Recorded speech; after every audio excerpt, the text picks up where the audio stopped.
This is why Gen Z will never be able to retire.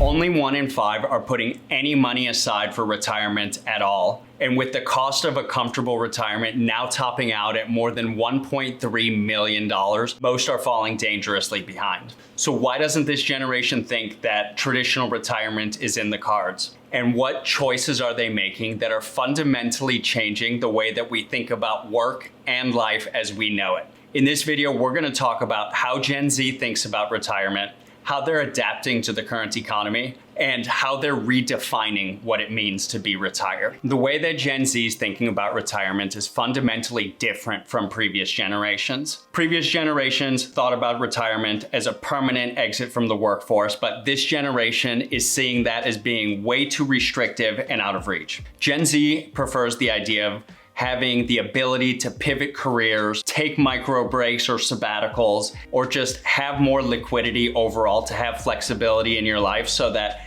you can take some mini retirements instead of one permanent retirement in your 60s. It's no surprise that this generation is facing really high cost of living and less job security than previous generations. Non-discretionary expenses have increased significantly, with the cost to rent or own a home significantly higher than previous generations, and education is significantly higher, and even health insurance is way higher than previous generations. And what that means is there's less discretionary income to go out and have fun or explore the way that older generations have. And what this means, by having less discretionary income, the thought of thinking about retirement 30, 40 years out in the future is just a lower priority for most people. The new retirement magic number is $1.26 million to comfortably retire, which is unfathomable for most people. Unlike in the decades past, we've moved away from a retirement model that emphasized pensions and has put the onus on the individual. 401ks and planning for savings means that there's a lot more responsibility for each individual to put their retirement in their own hands. And what that means is that under the previous pension experience where you needed to wait until you were in your 60s to retire,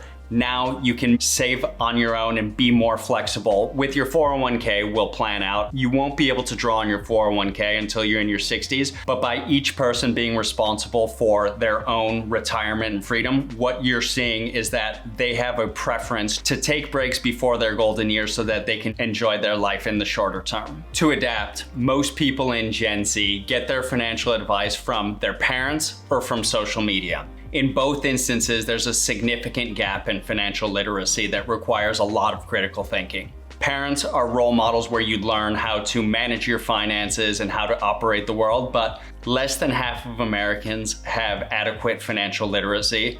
And so, for better or worse, they are passing on bad habits because they just never learned how to manage their finances in the right way. And so a lot of people go to social media where there's financial influencers so that they can try to navigate the wide world of finances. Unfortunately, on social media, there's a lot of people that present a lot of bad ideas, so it's on the individual to go through and parse through on their own to figure out who they should trust. A lot of these influencers push products into alternative products like crypto, where there's a general message that you can get rich quick as long as you follow my risky investing strategy.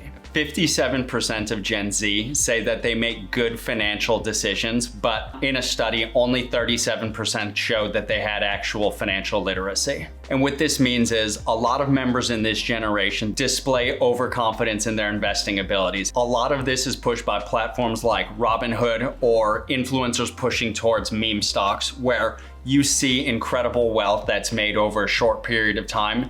And when you see that enough times on the internet, you think that anybody can do it. It's really promoting a culture where people are putting their money into speculative, high-risk investments instead of taking the tried and true, slow-term path towards financial independence. This over-reliance on peer-driven and viral advice makes the individual investor susceptible to market fads and misinformation that is almost impossible to parse through unless you have a strong financial base. This generation generally is delaying significant life milestones like getting married or buying a home because of the uncertainty in the economic world that they live in.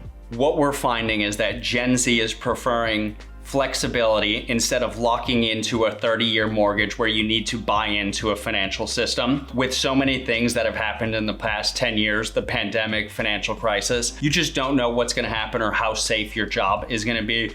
And so we're seeing an entire generation that's preferring flexibility over previous paths to wealth. And unfortunately, the cumulative impact of delaying these life milestones can significantly hamper someone's ability to generate wealth. It's interesting, in a study, it showed that having a romantic partner makes you significantly more likely to plan for the future than someone who's single. And psychologically, I think that the reason for that is when you have a partner, you're planning on what the future can look like together, and whether that world involves you living in a house, having kids, planning for that kid's education, etc.